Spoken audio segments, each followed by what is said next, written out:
Olá pessoal, nessa aula a gente vai falar sobre uma operação unitária chamada cristalização. É o capítulo 6, deixa eu pegar aqui e marcar texto. Bom, por que vamos estudar cristalização? O que isso tem a ver com o curso de vocês, né? Bom, porque a cristalização é uma operação unitária que está muito presente na indústria de alimentos. Então, por isso que a gente precisa estudar ela. Aí tem aqui algumas perguntinhas, ó. O que acontece quando você pega a água do mar e aquece? Então, a gente pega a água do mar, bota numa panela e bota para ferver. O que acontece? O sal da água, ele evapora? Não. A água evapora, né? A água tem um ponto de ebulição de 100 graus Celsius, ela evapora. Agora, o sal, que é NaCl, não evapora. O ponto de ebulição do sal é altíssimo, ele não vai evaporar. Agora, outro exemplo, o que acontece quando a gente pega Coca-Cola e aquece? Bota lá numa panela e aquece. Vocês vão ver que a água da Coca-Cola vai evaporar e vai sobrar uma meleca escura, que é o que? São os açúcares. O açúcar tem um ponto de ebulição altíssimo, então quando você aquece numa panela, vai sobrar aquele açúcar ali, vai sobrar cristais de açúcar. Vocês vão entender por que eu tô falando sobre isso, né? Então vamos lá, a cristalização é uma operação unitária, né? Não tem reação química e ela é para separar misturas homogêneas. A gente viu na aula passada que a decantação e a centrifugação era para separar misturas heterogêneas, ou seja, de um sólido que não estava solúvel no líquido. Aqui a gente vai separar um sólido que foi solubilizado num líquido. Né? A gente não consegue separar esse tipo de mistura com decantação ou centrifugação, mas a gente consegue com cristalização. Então a gente separa misturas homogêneas, ou seja, um sólido que foi dissolvido num líquido formando uma solução. É uma operação de transferência de massa de um soluto de uma solução líquida para uma fase cristalina sólida pura, ou seja, o que a gente tem antes e depois? Antes a gente tem um soluto dissolvido no solvente. Com a cristalização, esse soluto ele vai sair do solvente e vai virar uma fase sólida. Vai virar cristais sólidos não dissolvidos no solvente. Então a gente fala que é uma transferência de massa. Exemplo, cristalização do NaCl, que é o sal, né, a partir da água do mar. Então, o exemplo aqui que eu dei para vocês, né? Ou também o exemplo da Coca-Cola. Quando você aquece a Coca-Cola, você está cristalizando os cristais de açúcar. Você está promovendo aí uma separação do açúcar da Coca-Cola da água, né? A água evapora e o açúcar fica. Então vamos falar um pouquinho de soluto, solvente, solução, né? A gente tem aqui o solvente, é aquele que está em maior quantidade. O soluto é a fase sólida, aí a gente dissolve esse soluto no solvente. Eles têm que ter afinidade um com o outro, né? Nem todo soluto vai ser dissolvido em qualquer solvente, tá? Então, quando esse soluto é dissolvido no solvente, a gente tem a solução. Ok. Essa solução ela pode ser insaturada ou até supersaturada.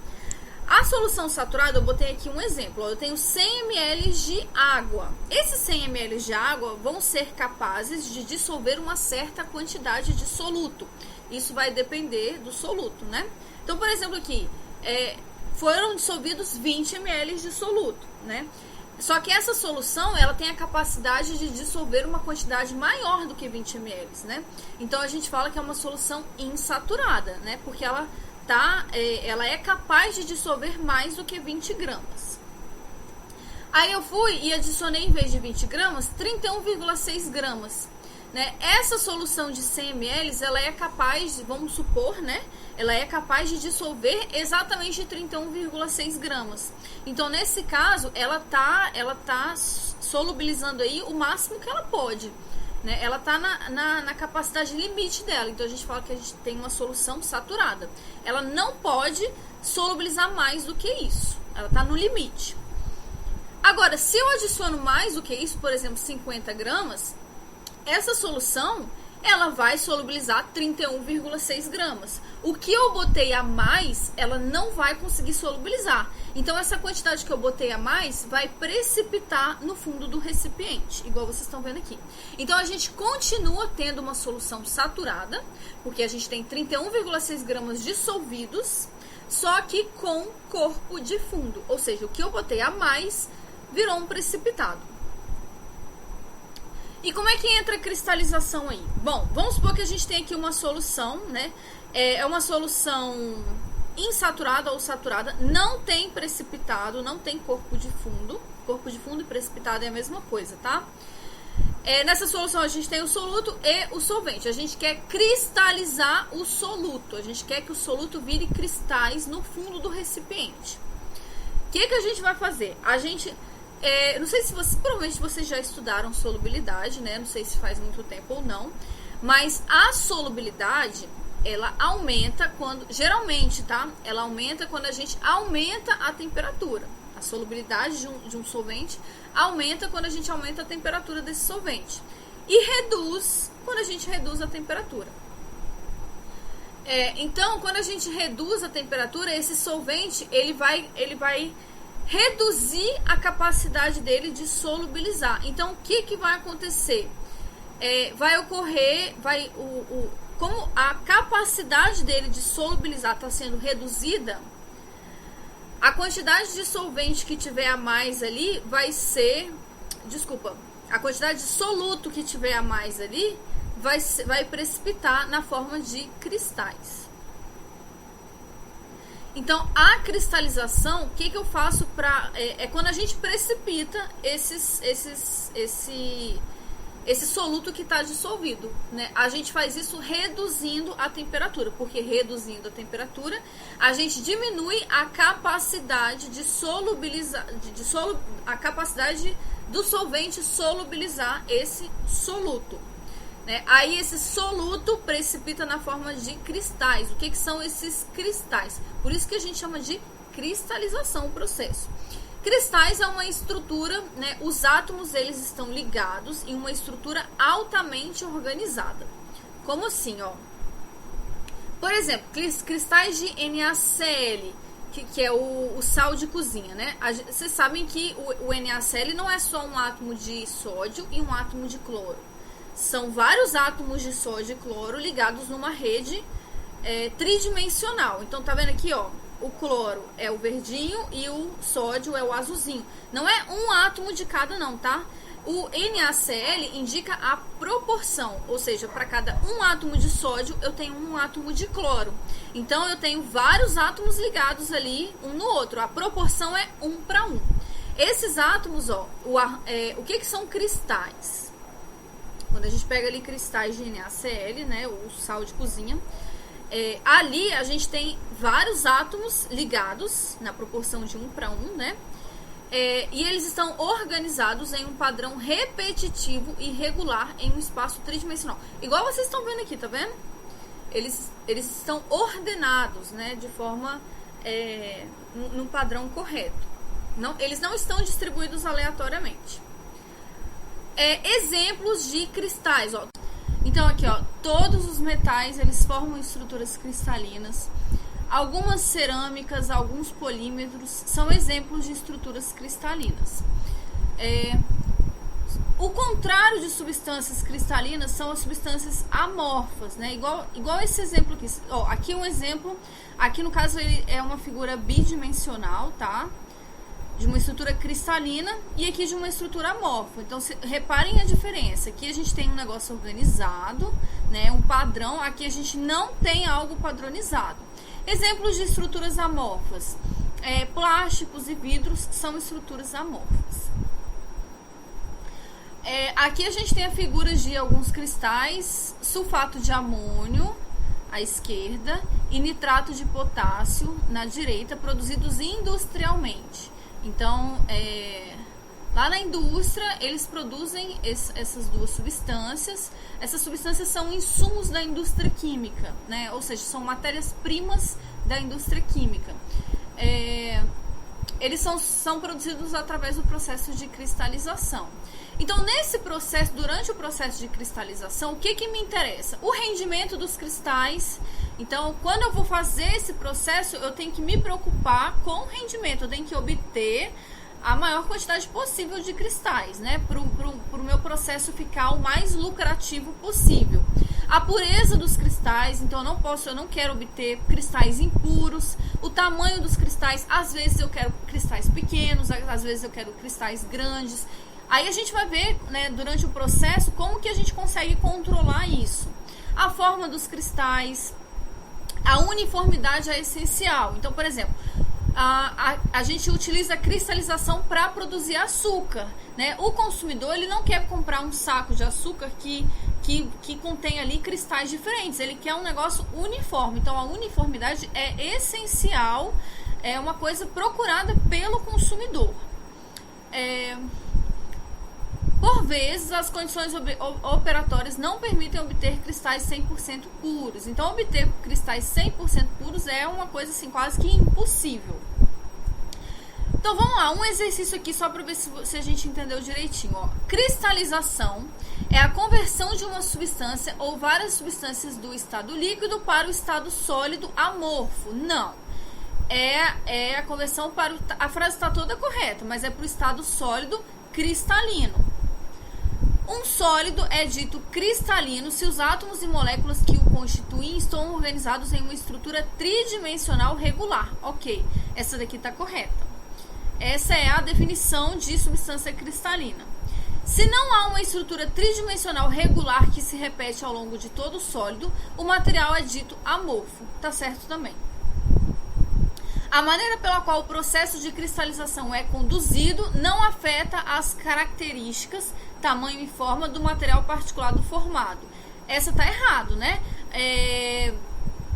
Se eu não conduzir o processo corretamente, eu vou obter cristais impuros, eu vou obter cristais, um produto não uniforme, né, com tamanho e formas diferentes. Então, a maneira que o processo é conduzido é extremamente importante para obter um produto de qualidade. Então, só está correto a 2 e a 3. Aqui a resposta correta é a letra B. Então, para a gente falar de cristalização, a gente precisa falar de solubilidade. Vocês já viram isso também, com certeza, né? Solubilidade é a máxima quantidade de um soluto que pode ser dissolvida por um solvente. A solubilidade geralmente aumenta com a temperatura. Geralmente, tá? A maioria das substâncias, a solubilidade aumenta com a temperatura. Então, aqui eu dissolvo um soluto num solvente e aí eu tenho a minha solução. A solubilidade desse solvente é a máxima quantidade que esse solvente consegue dissolver de um certo soluto, né? Aí isso aí vai depender de qual solvente eu estou falando, vai depender de qual soluto eu estou falando e vai depender também da temperatura. Aqui, isso aqui eu já falei, vou repetir, ó. Solução insaturada é aquela solução que contém uma quantidade de soluto inferior à solubilidade a uma dada temperatura. Então, por exemplo, essa solução aqui tem 20 gramas de soluto. Eu consigo adicionar mais soluto aí, porque esse solvente, essa quantidade de solvente, é capaz de solubilizar mais do que 20 gramas. Então, a gente fala que a solução está insaturada. Solução saturada é quando a gente bota a máxima quantidade de soluto ali que aquele solvente é capaz de solubilizar. Então, essa primeira solução aqui, ó, eu botei 31,6 gramas, que é a máxima quantidade que essa quantidade de 100 ml consegue solubilizar. Aí, se eu boto mais, eu vou ter o corpo de fundo. Só que aqui, ó, isso aqui ainda é uma solução saturada, porque ela só está solubilizando 31,6 gramas. O resto, né, a diferença entre 50 e 31, precipitou aqui. Então, é uma solução saturada com corpo de fundo, ou precipitado. E a solução supersaturada? Eu vou explicar para vocês como que a gente obtém uma solução supersaturada, que é a melhor forma de entender o que é uma solução supersaturada. Primeira coisa, eu tenho aqui uma solução saturada com corpo de fundo, com precipitado. Ela está saturada, né? Ela está solubilizando ali o máximo que ela pode, e o que ela não conseguiu solubilizar, precipitou. O que eu vou fazer? Eu vou aquecer essa substância. Quando eu aqueço, eu aumento a capacidade, eu aumento a solubilidade dela. Então, como eu estou aumentando a solubilidade, ela acabou solubilizando esse corpo de fundo aqui. E aí ela ficou desse jeito aqui, ela ficou saturada. Só que ela ficou saturada numa temperatura alta, né? Porque eu aqueci essa solução. Aí ela tá ali, saturada, solubilizou todo o corpo de fundo que tinha ali.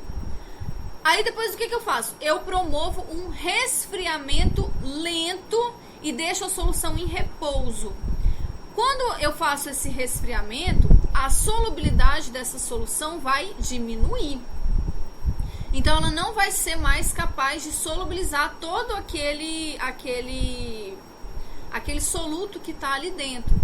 Só que como eu estou resfriando de forma lenta e sem agitação, deixando no repouso, não se formam cristais, né? Aquele soluto, ele fica ali dissolvido, né? Porque eu estou resfriando de forma lenta e eu não estou promovendo agitação.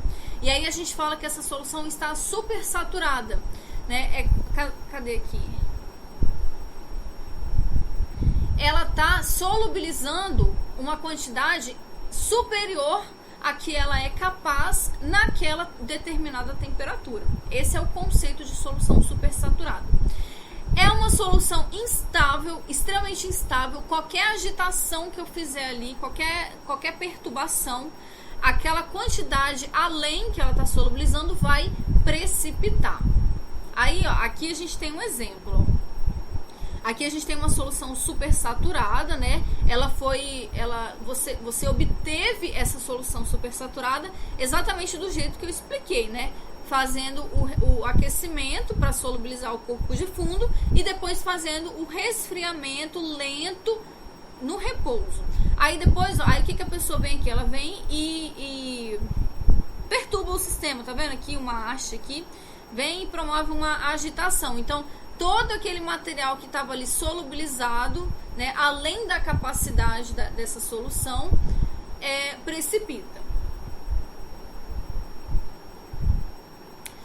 Aí tem uma coisa chamada curvas de solubilidade. Lembra que eu falei que a solubilidade ela varia de acordo com a temperatura? Essas curvas de solubilidade são gráficos que mostram como que a solubilidade, que mostram os valores de solubilidade de uma determinada substância de acordo com a temperatura. O conhecimento da curva de solubilidade do soluto em um determinado solvente é fundamental quando a gente quer fazer uma cristalização. Então aqui, ó, isso aqui são curvas de solubilidade de 3 substâncias diferentes. No caso, é uma curva, ó, o que a gente tem aqui no eixo X? A gente tem a temperatura. E no eixo Y a gente tem a solubilidade. Então você está vendo aqui, ó, a solubilidade ela aumenta à medida que eu vou aumentando a temperatura. Essa solubilidade é em 100 gramas de água. Ou seja, esses valores aqui quantas gramas de... O que significam esses valores aqui? Significam quantas gramas de soluto 100 gramas de água consegue dissolver. Isso depende do soluto, tá? Então aqui, para cada soluto a gente tem uma curva de solubilidade diferente. Aqui eu botei 3 solutos genéricos, soluto A, B e C. Aí o que a gente conclui observando essas curvas de solubilidade? Ó, por exemplo, a 20 graus Celsius, essas 100 gramas de água consegue solubilizar 30 gramas do soluto A. Se eu aumento a temperatura para 25 graus Celsius, essas 100 gramas de água consegue solubilizar cerca de 48, mais ou menos aqui, 48 gramas do soluto A. Então, ó, passou de 30 para 48 gramas. Aumentando apenas 5 graus, passou de 30 para 48 gramas. Então, o que a gente conclui? Ó? A substância A tem sua solubilidade no solvente altamente dependente da temperatura. Então, a solubilidade do soluto A em água é altamente dependente da temperatura, porque aumentando 5 graus, a solubilidade aumentou em muito. Então, a gente fala que é um soluto que a sua solubilidade é altamente dependente da temperatura. Agora, vamos ver esse soluto C. Ó. Isso não acontece com o soluto C. Por quê? Por exemplo, a 10 graus Celsius, 100 gramas de água consegue solubilizar cerca de, olhando aqui no gráfico mais ou menos, cerca de 100 gramas do soluto C. Se a gente aumenta a temperatura, por exemplo, para 40 graus Celsius, 100 gramas de água consegue solubilizar mais ou menos 8 gramas do soluto C. Então, eu aumentei a temperatura de 10 para 40 graus Celsius e eu quase não obtive diferença de solubilidade. Então, a gente fala que a substância C tem sua solubilidade praticamente independente da temperatura. Então, isso varia de soluto para soluto, tá? E depende também do solvente. Aí tem aqui um exercício, ó. Quanto de água a 40 graus Celsius é necessário para dissolver 60 gramas do sólido, letra A, né? Letra B, 30 gramas de sólido. Qual sólido é esse? Não sei, um sólido qualquer, tá? Então eu quero dissolver aqui na letra A 60 gramas de um sólido. E eu tenho água a 40 graus Celsius. Eu quero saber quanto que eu preciso de água para dissolver completamente essas 60 gramas desse sólido.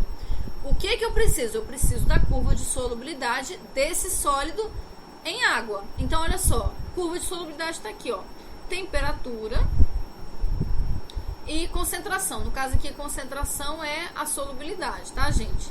Gramas, o que significa essas gramas aqui? São as gramas de soluto que eu consigo dissolver em 100 ml de água. Então, olha só, a água está a 40 graus Celsius. Então, tá aqui, ó, 40 graus Celsius. O que o gráfico me fala? Que a 40 graus Celsius eu consigo solubilizar. Aqui eu botei 45, ó. É porque eu estou interpretando aqui, estou olhando visualmente, tá, gente? Vamos dizer que aqui é 45 gramas. Então, a 40 graus Celsius, olha só, a 40 graus Celsius, eu consigo solubilizar 40 gramas de soluto em 100 ml de água. Então, olha só a informação, ó. 45, tá? Eu li aqui no gráfico 45.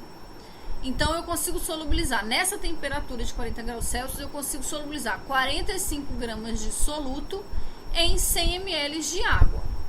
Só que eu não quero solubilizar 45 gramas de soluto, eu quero solubilizar 60 gramas.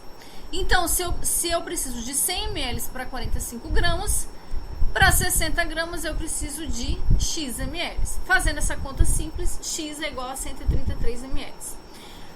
Essa é a resposta. Então, para solubilizar 60 gramas de sólido em água a 40 graus Celsius, eu preciso de 133,3 ml de água. E 30 gramas? Vai ser metade, né, gente? Metade do valor. Mas aqui eu fiz a regra de 3, ó.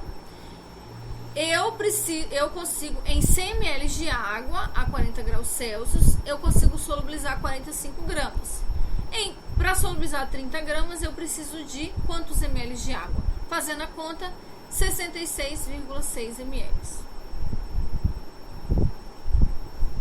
Exercício 3.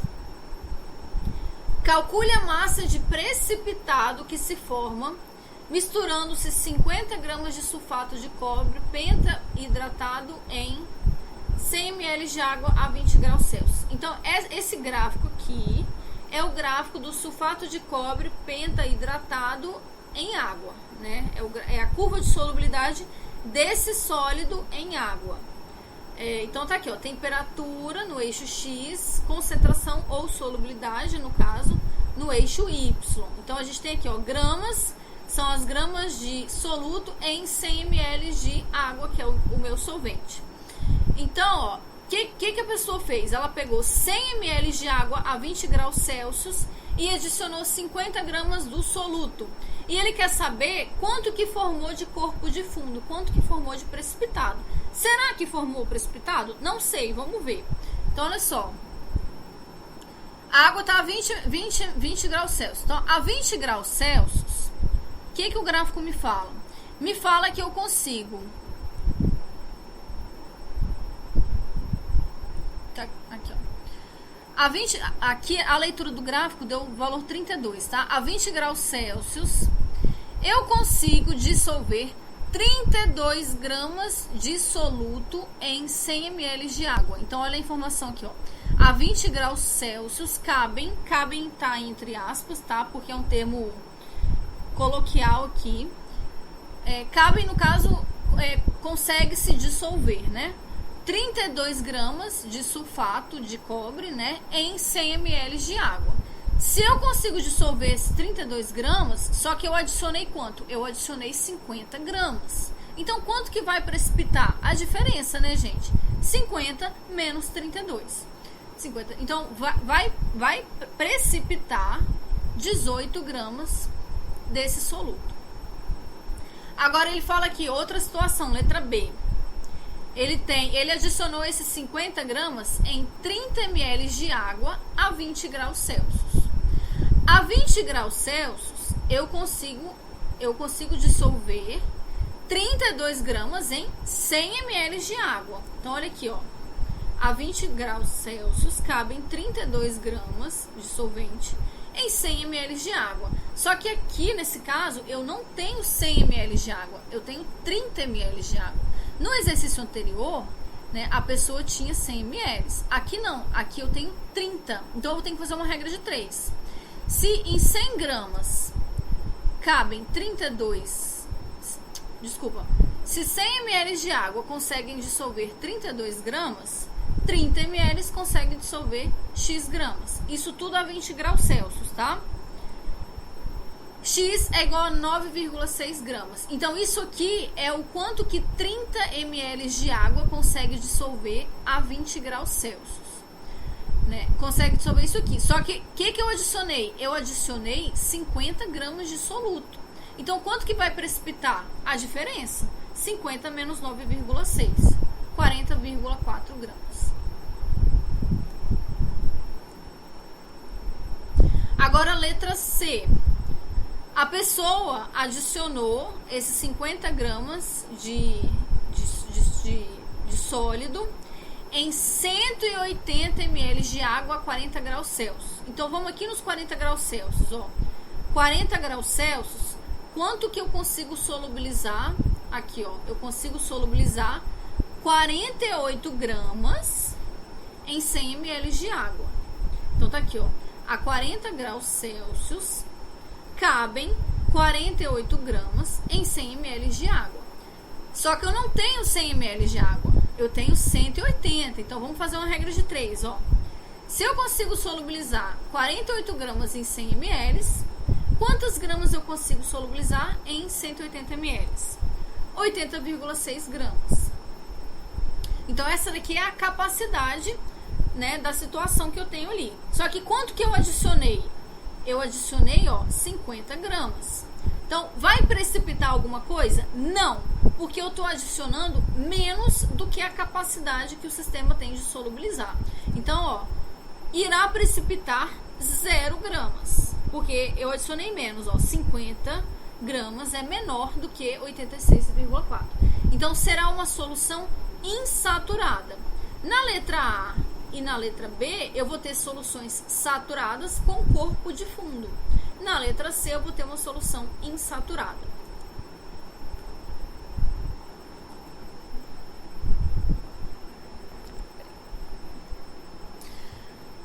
Então, vamos lá. Exercício 4. Gente, esses exercícios, né, são contas simples. Eles vão cair nas atividades avaliativas de vocês. Então, vocês precisam aprender isso aqui direitinho. São contas simples, mas precisa de uma certa interpretação. Então, olha só. O gráfico mostra a solubilidade. Então, isso aqui é uma curva de solubilidade. Né? No eixo X, a gente tem temperatura.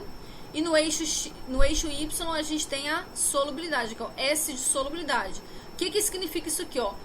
Quantas gramas de sólido, né, são dissolvidas em 100 gramas de água? Repare que no exercício anterior, ele mostrava a solubilidade era dada em gramas de sólido em 100 ml de água. Então, era gramas de sólido por volume de água. Aqui é gramas de sólido por massa de água, né? Então, ele tem essa opção, né, de botar os valores em grama ou ml, ou o volume de água, tá? Aí vocês têm que prestar atenção nisso, ó. O gráfico mostra a solubilidade de um sólido em água em função da temperatura. Isso é uma curva de solubilidade. Uma mistura de 30 gramas de sólido e 50 gramas de água a uma temperatura inicial de 80 graus Celsius foi deixada para esfriar lentamente com agitação. A que temperatura aproximada deve começar a cristalização do sólido? Então vamos analisar. Primeira coisa, eu tenho 30 gramas de sólido, de soluto, com 50 gramas de água, que é o meu solvente, a 80 graus Celsius. Vamos analisar se essa solução ela está insaturada ou se ela está saturada. Vamos olhar o gráfico aqui, ó. A 80 graus Celsius, né, essas 100 gramas de água consegue solubilizar 70 gramas de sólido. Então tá aqui, ó. 100 gramas de água consegue solubilizar 70 gramas de sólido. Só que eu tenho 100 gramas de água? Não, eu tenho 50 gramas de água. Então, 50 gramas de água vão conseguir solubilizar quantas gramas de sólido? Fazendo essa conta, 35 gramas de sólido.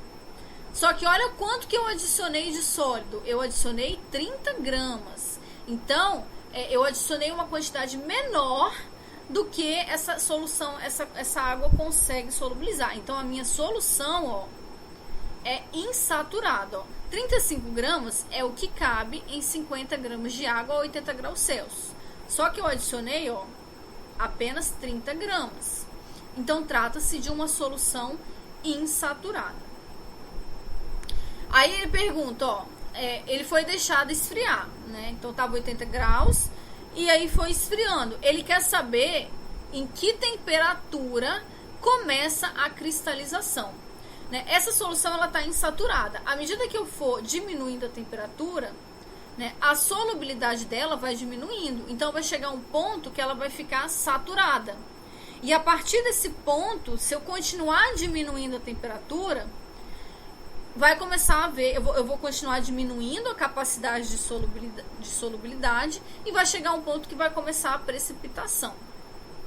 Ele quer saber em que temperatura isso começa. A gente vai fazer isso por tentativa e erro olhando o gráfico, tá? Então vamos supor que eu estou a 80 graus Celsius. Vamos supor que eu diminui a temperatura para 70 graus Celsius. Vamos analisar o que acontece em 70 graus Celsius. Em 70 graus Celsius, eu consigo solubilizar 60 gramas de sólido, ok? Só que eu consigo solubilizar 60 gramas de sólido em 100 gramas de água. Então, aqui, ó. Só que eu tenho 100 gramas de água? Não, eu tenho 50 gramas de água. Então, se em 100 gramas de água eu consigo solubilizar 60 gramas de sólido, em 50 gramas de água eu consigo solubilizar 30 gramas de sólido. Né? Que foi exatamente o que eu adicionei aqui, ó, 30 gramas de sólido.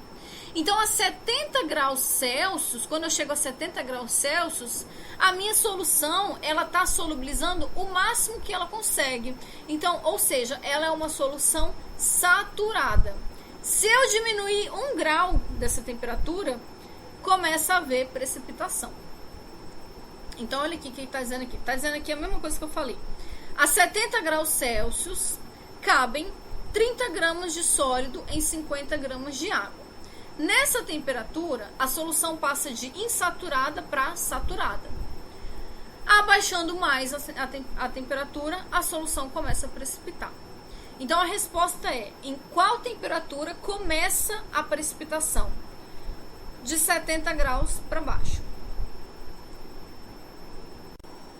Então, vamos lá, mais uma questão aí pra gente, ó, questão número 5. Cerca de 200 ml de uma solução aquosa de um sólido, né, está saturada a temperatura de 100 graus Celsius. Então, você tem aí 200 ml de uma solução saturada a 100 graus Celsius. Seria mais vantajoso deixá-la evaporar até metade do volume ou resfriá-la até 30 graus Celsius para recolher a maior massa de cristais. Então, o que você quer fazer? Você tem aí uma solução saturada a 100 graus Celsius, 200 ml de uma solução, e você quer cristalizar esse soluto para poder fazer essa separação, né? Para poder extrair esse soluto. Você quer cristalizar. Aí, gente, existem duas formas de promover essa cristalização. A forma que a gente viu até anteriormente, né? Que é resfriando o solvente. Quando você resfria o solvente, você diminui a capacidade de solubilidade dele. E uma segunda forma é evaporando o solvente. Por quê? Você aquece esse solvente, aí esse aquecimento promove a ebulição, a evaporação desse solvente. E aí, quando você diminui a quantidade de solvente através da evaporação, você também diminui a capacidade de solubilização, de solubilidade, porque você está eliminando o solvente aí, né? Então, existem essas duas formas, através do resfriamento e através da evaporação do solvente. Então, tá aqui, ó. Outra alternativa seria o aquecimento da solução insaturada para evaporação do solvente. Com a redução da quantidade de solvente, a solubilidade cai até atingir a saturação e posterior precipitação dos cristais. Então, ele está perguntando, o exercício está perguntando o seguinte: o que é mais vantajoso? Evaporar metade do volume do solvente ou resfriá-lo de 100 graus para 30 graus Celsius para recolher a maior massa de cristais. Então, ele quer saber qual alternativa você vai conseguir obter a maior quantidade de cristais. É isso que a gente vai fazer. Então, olha só, vamos começar com a opção 2, que é a opção de resfriamento de 100 para 30 graus Celsius, que é o que a gente vem fazendo, né, nos últimos exercícios. Então, primeira coisa, ó, a solução está a 100 graus Celsius. A 100 graus Celsius, 100 ml de água consegue dissolver cerca de, aqui eu botei, 112 gramas, tá vendo? Ó? 100 ml consegue dissolver 112 gramas de sólido. Só que eu tenho, ó, 200 ml, eu tenho 200 ml, então 200 ml consegue dissolver X. X vai dar o dobro, né? Esses 200 ml a 100 graus Celsius conseguem dissolver 224 gramas. Então, ó, a solução está saturada, ela não está insaturada. Então, eu tenho ali, naqueles 200 ml, eu tenho 224 gramas de sólidos dissolvidos. Beleza, só que eu vou resfriar até 30 graus Celsius. Então, vamos lá. A 30 graus Celsius, ó, tá aqui, ó, eu consigo dissolver 40 gramas em 100 ml. Então, 40 gramas em 100 ml. Só que eu tenho 200, então 200 gramas vão dissolver X gramas. X vai dar 80. Então, quando eu diminuo a temperatura para 30 graus Celsius, eu consigo dissolver 80 gramas, né? Só que eu tenho 224. Então, quanto que vai precipitar? Vai precipitar 224 menos 80 gramas, 144 gramas. Agora, vamos para a opção 1. A opção 1 é a evaporação do solvente até 100 ml, né? Porque ele fala aqui, ó, que vai evaporar o solvente até a metade do volume. Então, se eu tenho 200 ml de solvente, eu vou evaporar 100 ml e vão sobrar outros 100 ml. Então, olha só. Eu tô fazendo aqui exatamente a mesma conta, ó. Mesma conta, ó. Eu tenho 200 ml a 100 graus Celsius, né? E esses 200 ml estão solubilizando ali 224 gramas de soluto. Então, a mesma coisa aqui, ó. Mesma coisa que eu fiz aqui. Ok. Aí, peraí. Aqui, ó. Só que eu vou passar de 200 para 100 ml, né? Eu vou evaporar metade do meu solvente, né? Então, ó, em 100 ml a 100 graus Celsius cabem 112 gramas. Só que eu tenho 224. Então, o que vai precipitar? A diferença, né? Então, vai precipitar 224 menos 112 gramas, que dá 112 gramas. Então, isso aqui, ó, é o que eu vou conseguir recolher de cristais. Na opção 2, isso aqui é o que eu vou recolher de cristais. Então, onde eu consigo recolher mais cristais é essa opção aqui, ó, a opção de resfriamento. Então, essa daqui é a melhor opção. Aí, gente, vamos estudar então como é que funciona a cristalização, os mecanismos de cristalização.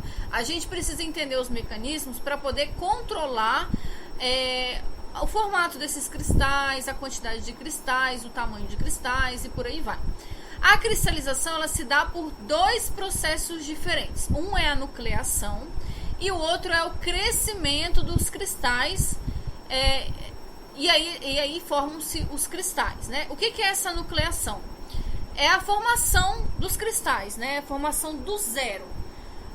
Esses cristais, eles se formam através de núcleos, né? É a formação de novos cristais pela associação aleatória das moléculas do soluto. Então, a gente tem lá o solvente e as moléculas do soluto estão lá dispersas no solvente. A nucleação é quando essas moléculas elas se chocam, elas se encontram e elas se juntam. E aí elas formam um núcleo. O crescimento é quando você já tem ali um núcleo e aí outras moléculas elas vão sendo incorporadas nesse núcleo. E é isso aí a gente chama de crescimento. Então, o processo pelo qual os cristais já existem, né? A nucleação, ela dá origem ao cristal. E o crescimento é o crescimento em si do cristal. Então, o crescimento é o processo pelo qual os cristais já existentes se tornam maiores. E aí, então, a gente tem a formação final dos cristais, né? Aqui, a gente tem um desenho para representar isso. Os embriões são as moléculas sozinhas. Aí essas moléculas ou íons, tá, gente? Essas moléculas, elas se juntam e formam o núcleo, né? Aí, à medida que vão juntando outras moléculas ou outros íons, a gente tem o crescimento desse núcleo. Quando o crescimento, esse processo de crescimento, ele é forte, ele é intenso, a gente vai ter, no final das contas, a gente vai ter cristais maiores. Agora, se esse processo de crescimento ele não for muito intenso, a gente tem cristais menores no final das contas. Quando a nucleação ela é intensa, a gente vai ter uma quantidade maior de cristais no final. Cristais pequenos, só que uma quantidade grande de cristais, né? Porque a nucleação é a formação de cristais. Então, quanto maior a nucleação, maior a quantidade de cristais. Esses dois fenômenos, nucleação e crescimento, eles são fenômenos competitivos. Eles competem pelo soluto, né? Então, quando a nucleação ela é forte, o crescimento é fraco. E o contrário também vale. Quando o crescimento é fraco, a nucleação é forte. Aqui a gente tem um exemplo, ó. Isso aqui se chama carbonato de cálcio. Quando a gente dissolve carbonato de cálcio em água, o que acontece? Ocorre a separação desses dois conjuntos de átomos aqui, né? Aí a gente tem esses íons aqui, íons cálcio e os íons carbonato. Esses dois íons eles vão ficar lá dissolvidos na solução. Isso aí a gente chama de dissolução. A cristalização é quando esses íons se juntam e vão formando os cristais de carbonato de cálcio. Então, a cristalização é o contrário da dissolução. Aqui nesse exemplo, ó, isso aqui mostra um problema de incrustação de uma solução de carbonato de cálcio que passa por uma tubulação. Como é que isso acontece? Ó? Quando isso aqui está dissolvido, né, a gente tem os íons dissolvidos, né? Aí aqui no comecinho dessa tubulação, a gente tem os íons carbonato e os íons cálcio. Aqui o carbonato está na cor branca e os íons cálcio na cor rosinha, né?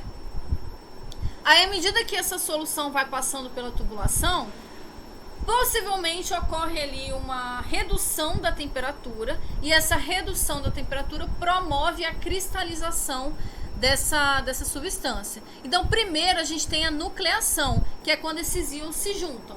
Esses íons se juntam e aí eles formam o núcleo. Então, aqui no comecinho, ó, nessa primeira parte a gente tem a nucleação E aí, à medida que eles vão passando, vai ocorrendo o crescimento, né? Os outros íons, eles vão se agregando ali e vai ocorrendo o crescimento. Aí até que forma ali, ó, um cristal maiorzinho. Aí esses cristais grandes, eles vão fazendo essa incrustação na tubulação, que é um problema, né, para o processo. Incrustação. A nucleação, ela pode ser primária ou secundária. Então, existem duas formas de nucleação. A nucleação primária, as partículas ou moléculas do soluto entram em contato e formam se aglomeram e formam um núcleo, né? Ou seja, partículas aleatórias se juntam e formam um núcleo. As aglomerações crescem e formam cristais, né? Então depois tem o processo de crescimento e tudo mais. Então a nucleação, os núcleos se formam do nada, a partir simplesmente da junção de íons ou moléculas. Agora, a nucleação secundária, para ela ocorrer, ela precisa de uma superfície.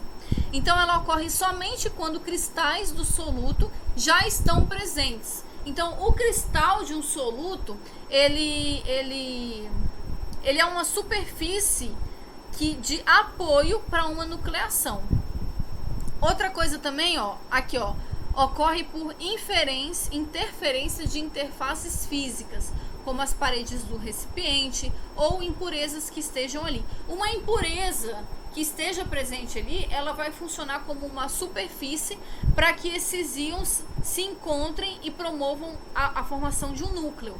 A parede do recipiente, ele vai funcionar como uma superfície para que esses núcleos se encontrem e formem ali um novo núcleo. Para que esses íons se encontrem e formem um novo núcleo. A presença de um cristal na solução induz a formação de mais cristais, os quais não se formariam espontaneamente. Essa formação espontânea caracteriza a nucleação primária, né? Essa formação que é induzida pelos cristais já presentes ali caracteriza a nucleação secundária.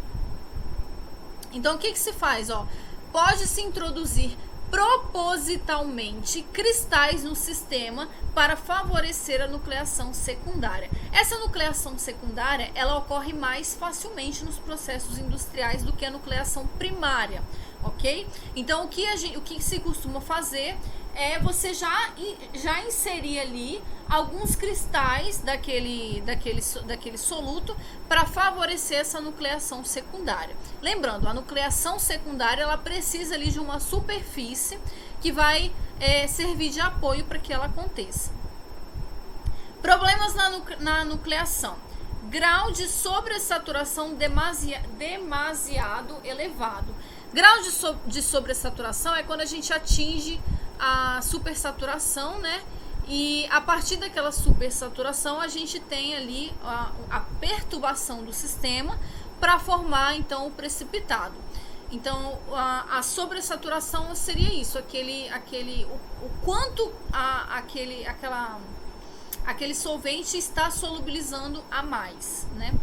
Quando que a gente consegue um grau de sobressaturação muito elevado? Quando a gente faz um resfriamento muito rápido. Quando a gente resfria muito rápido, a gente está diminuindo muito rapidamente a capacidade daquele solvente de solubilizar. Então, a gente tem ali uma cristalização muito rápida. Então, a gente vai ter uma velocidade de nucleação muito elevada. Os núcleos, eles vão se formar muito rapidamente, porque o resfriamento foi muito rápido, né? Então, vão ocorrer a formação de muitos núcleos simultaneamente. E no final, a gente vai ter um produto com muitos cristais, só que cristais muito pequenos. Às vezes a gente não quer isso. Às vezes a gente quer uns cristais grandinhos em menor quantidade, né? Isso depende de cada processo, viu, gente? Então, se a gente não quer cristais muito pequenos e em grandes quantidades, a gente tem que promover um resfriamento lento e não rápido. Agora vamos falar um pouquinho do crescimento. Problemas que podem acontecer no crescimento.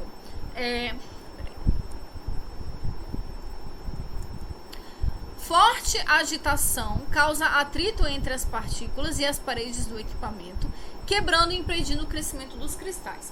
Os cristais, para eles crescerem, ele tem um núcleo, e aí os átomos vão se agregando, vão entrando ali naquele núcleo e promovendo o crescimento. Se eu tiver uma agitação muito intensa, eu não vou deixar isso acontecer, muito pelo contrário, eu vou quebrar aquele núcleo ali, eu vou quebrar aquele cristal. Então, a agitação muito intensa, você acaba produzindo cristais pequenos. Às vezes você não quer isso, você quer cristais grandes. Então, aí você não usa agitação muito intensa. Outro problema no crescimento, presença de substâncias estranhas, ou seja, impurezas. As impurezas impedem a circulação livre das moléculas. Nesse caso, as partículas, as moléculas, elas precisam circular até encontrar um núcleo e se agregar, promovendo o crescimento, não é? Se eu tiver muitas substâncias impurezas, substâncias estranhas, as partículas, elas não vão conseguir se mover livremente para encontrar um núcleo. Então, essas partículas, elas vão acabar encontrando esses núcleos de forma mais devagar, né? Então, você vai ter um crescimento lento do cristal. Então, impurezas causam crescimento lento do cristal. Outra coisa que as impurezas fazem, bloqueiam os sítios ativos na superfície do cristal que acomodam as novas partículas. Vocês lembram que os cristais, eles têm a estrutura organizada? Então, um cristal, para ele acomodar um novo átomo, tem ali as regiões estratégicas, as regiões corretas. Essas substâncias, essas partículas estranhas, elas podem ocupar essas regiões. Então, o que vai acontecer? As partículas do soluto, elas vão ser encaixadas em locais menos favoráveis, causando crescimento imperfeito do cristal. Então, isso aqui é um problema. Isso aqui vai causar problema na uniformidade. A gente quer sempre cristais uniformes, com o mesmo formatozinho e tudo mais, né? Então, essas impurezas, elas causam crescimento lento do cristal e crescimento imperfeito do cristal. Então, aqui, resfriamento rápido. Como eu falei, outro problema aqui, né? Eu falei no slide anterior. O resfriamento rápido promove uma sobressaturação muito grande, uma nucleação muito intensa e dificulta o crescimento. Então, no resfriamento rápido, você obtém cristais pequenos e defeituosos. Outra coisa também, quando o solvente tem alta viscosidade, não é o caso da água, né? Mas vamos imaginar um solvente com alta viscosidade. O que a alta viscosidade do solvente vai atrapalhar? Vai atrapalhar a circulação das partículas. Então, vai prejudicar tanto a nucleação quanto o crescimento. E aí a gente vai ter cristais pequenos e mal formados. Vai prejudicar principalmente o crescimento, tá, gente? Aqui tem um exercíciozinho, ó, vamos lá. A cristalização é o inverso da dissolução, tá correto. Em uma solução saturada, se deixarmos evaporar parte do solvente, o limite de solubilidade será ultrapassado e uma certa quantidade de sólido será depositada como um precipitado, certo? Né? Isso aqui é a cristalização, não por meio do resfriamento, mas por meio da evaporação do solvente. Terceiro, numa solução existem pontos privilegiados para o aparecimento de núcleos de cristais, como a parede do recipiente ou uma poeira imersa no líquido. Isso aqui sim, exatamente, tá certo. Lembra que eu falei isso aqui é a nucleação secundária, né? Que a parede do recipiente ou uma impureza no líquido é uma superfície que vai favorecer a formação de um núcleo. Então, isso aqui está correta.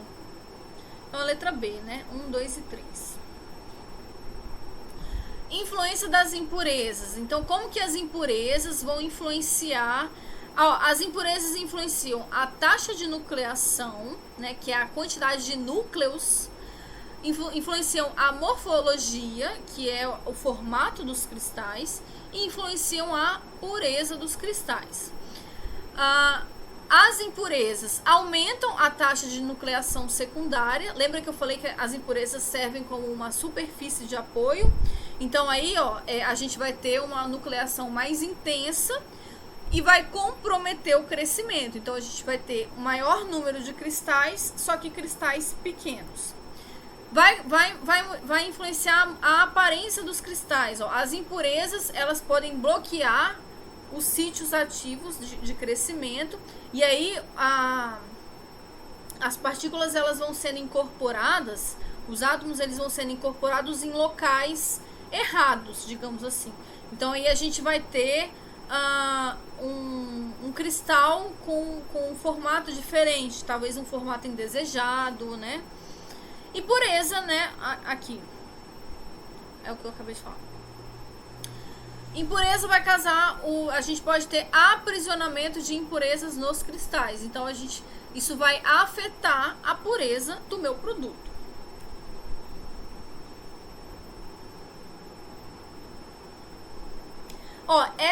Esse aprisionamento de impurezas, ele é mais intenso quando ocorre uma alta velocidade de resfriamento. Quando eu resfrio muito rapidamente, né, os cristais, eles se formam muito rapidamente. E aí eles vão pegando tudo que tem na frente, né? Então essas impurezas, elas ficam aprisionadas de forma mais fácil quando a gente tem esse resfriamento muito rápido. Agitação vigorosa ou fervura. Então, quando a gente tem uma agitação muito intensa ou uma fervura muito intensa, é mais fácil que essas impurezas fiquem aprisionadas nos cristais.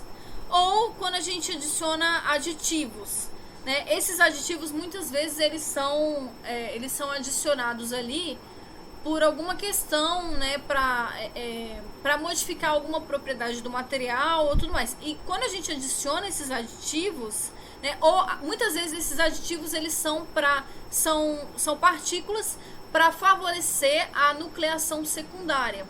Quando a gente adiciona esses aditivos, eles vão ficar ali, né, eles vão ficar aprisionados nos cristais.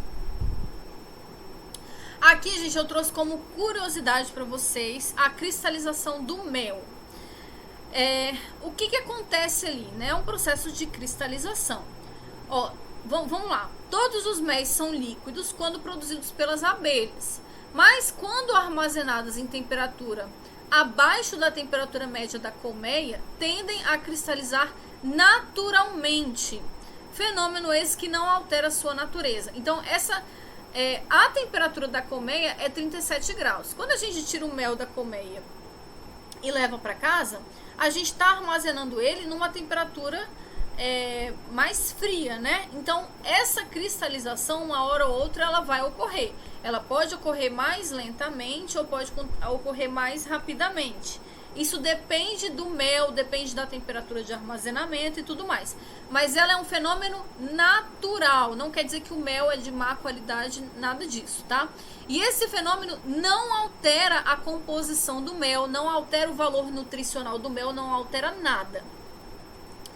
Muitas pessoas erroneamente chamam de mel que açucarou. Na verdade, não. O mel, ele tem açúcares, né? A composição do mel é cheia de açúcar.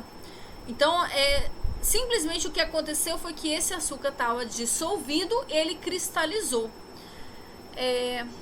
Outra coisa também, essa cristalização é um bom sinal. Isso quer dizer que o seu mel, ele é puro e ele não passou por nenhum procedimento. Por quê? Esses méis industrializados, algumas vezes eles passam por procedimentos que impedem que ocorra essa cristalização. O problema é que esses procedimentos, muitas vezes com temperaturas altas e tudo mais, esses procedimentos fazem com que esse mel perca as propriedades nutricionais dele.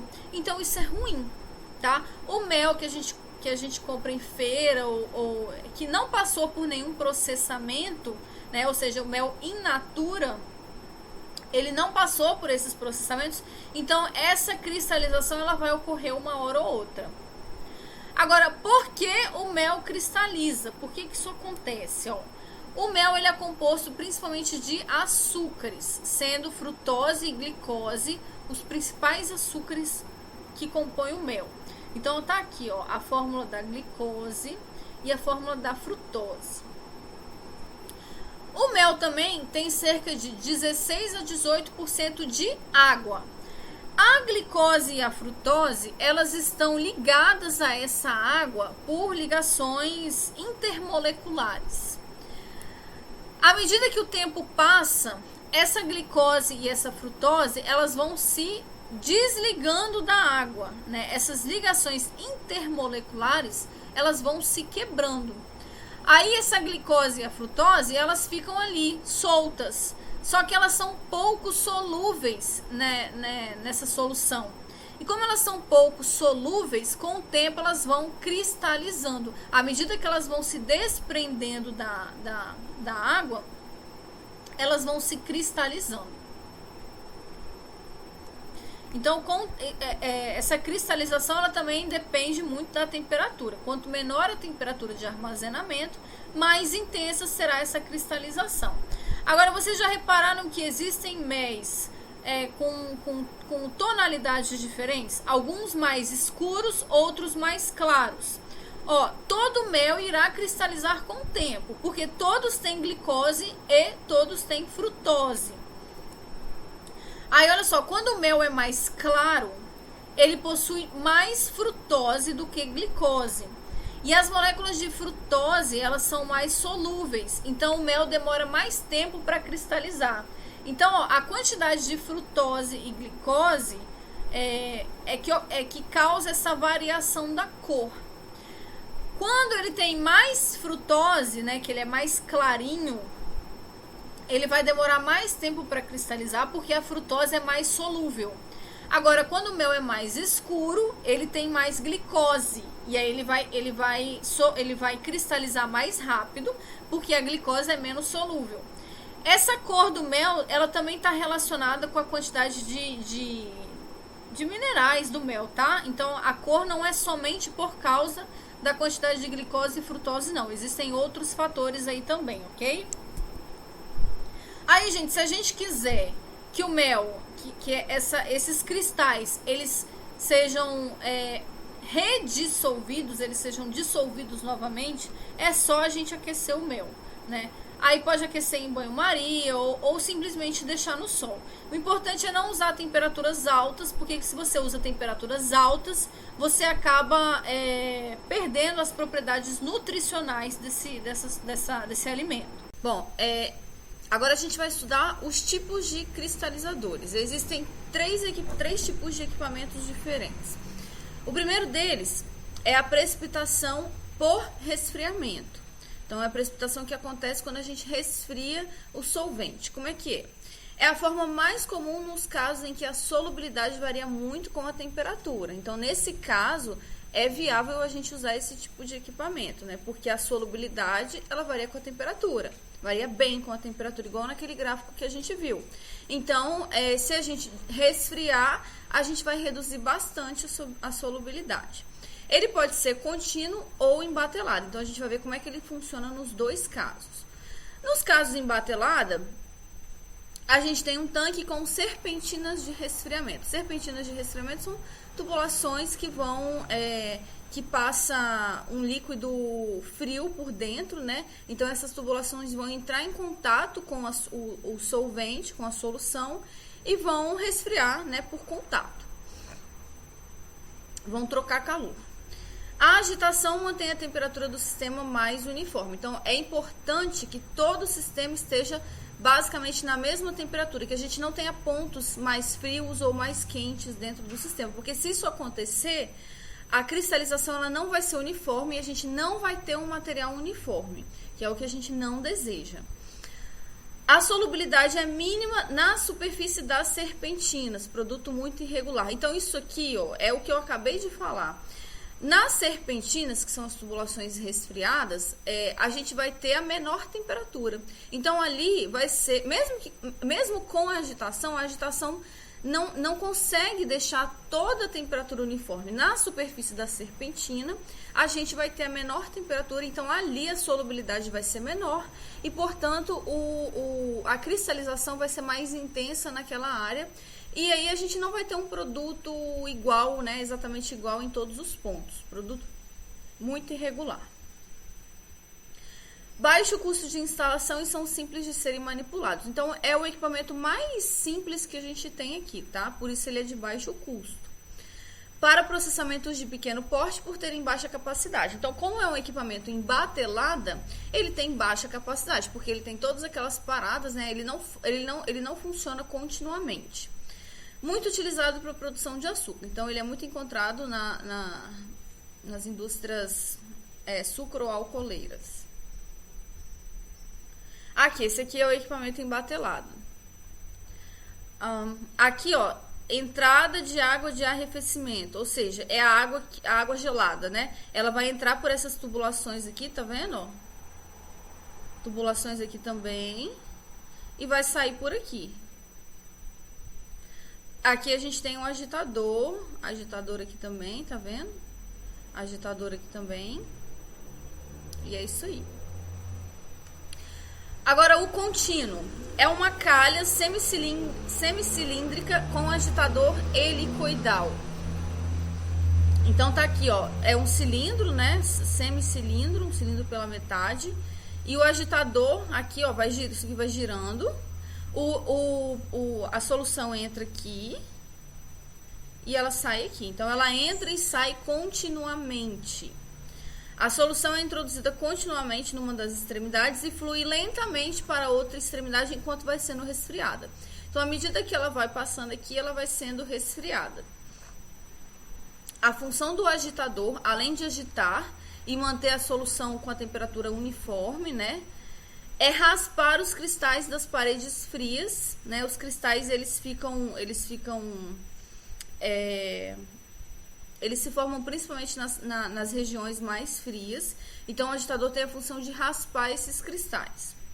Isso, além de evitar incrustações, faz com que a precipitação ocorra principalmente pelo acúmulo de material sobre os cristais formados anteriormente, no lugar da formação de novos cristais. Então, quando você mantém esses cristais ali em movimento, você faz com que eles cresçam, que eles fiquem ali disponíveis para o crescimento, né? Se eles ficam escondidos ali na incrustação, eles não vão crescer, porque eles não vão estar em solução, eles precisam estar em solução, lá em movimento, para entrar em contato com novas moléculas, novos íons e continuarem o crescimento.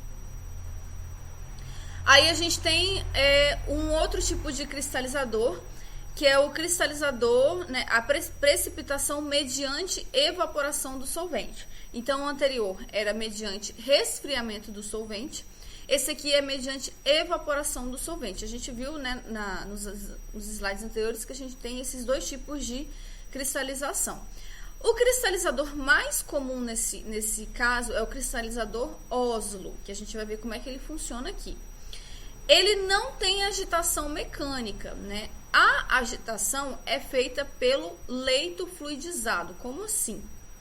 Ó, a solução é alimentada aqui, ó, nessa região, mais ou menos, não necessariamente aqui, tá? A solução passa aqui por essa tubulação e aí ela entra aqui. Quando ela entra aqui, ela passa por aqui. Aí quando ela entra aqui, ó, ela promove uma agitação, né? Porque ela entra aqui e ela acaba movimentando toda aquela solução.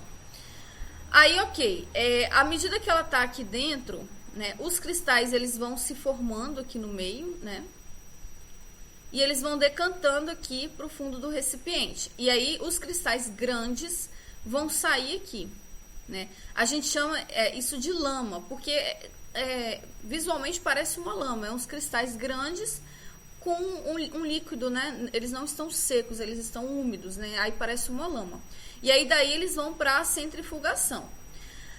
A parte de cima do líquido é onde tem o líquido em si, né? E os cristais menores que não conseguiram decantar. Nesse caso aqui, esse líquido mais superior aqui, ele volta pra cá, tá vendo? Ele volta aqui pra cima. E onde que ocorre a evaporação? Porque a gente tem a evaporação, o solvente ele tem que evaporar, certo? O solvente ele vai evaporar aqui, ó, nessa região aqui. Isso aqui é toda uma região de aquecimento, tá? E aí o solvente ele vai evaporar e vir pra cá. Então os cristais grandes saem por aqui, o solvente sai por aqui, a alimentação entra por aqui. Opera de modo contínuo, né? Produz maiores cristais em relação aos demais cristalizadores. Então a grande vantagem desse cristalizador é que ele produz cristais um pouco maiores em relação aos cristalizadores, aos outros cristalizadores, justamente por causa disso. Porque ele tem isso aqui que a gente chama, ó, de reciclo. É como se você estivesse reaproveitando. Em vez de você jogar essa parte aqui fora, isso aqui tem cristais pequenos, vou jogar fora. Não, você reaproveita, você volta com ele aqui em cima, né? E só deixa passar, só pega como produto cristais que estejam grandes. E esses cristais, eles têm bastante tempo aqui para se desenvolver nessa região aqui. Ó, o cristalizador é projetado de tal forma que somente os cristais maiores podem sedimentar, formando uma suspensão grossa no fundo do decantador. Então, isso aqui, ó, funciona como um decantador também, que em seguida é bombeado para centrífugas. Enquanto isso, os cristais finos permanecem em suspensão e retornam para o corpo do evaporador para crescerem. Então, os cristais finos que estejam aqui em cima, ó, eles voltam lá para cá, ó, e eles fazem todo esse processo novamente, então eles têm a oportunidade de crescerem.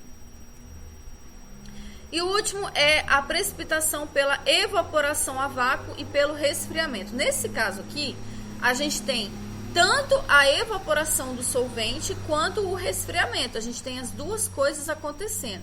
Aí você pode se perguntar, mas para eu evaporar o solvente, eu preciso de calor, certo?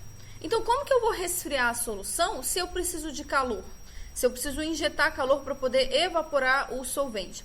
Na verdade, gente, essa evaporação, a gente pode evaporar uma substância aumentando a temperatura até que ela entre em ebulição ou diminuindo a pressão. Nesse caso aqui, o que a gente vai fazer aqui é diminuir a pressão. Com essa redução da pressão, a gente consegue evaporar a parte do solvente.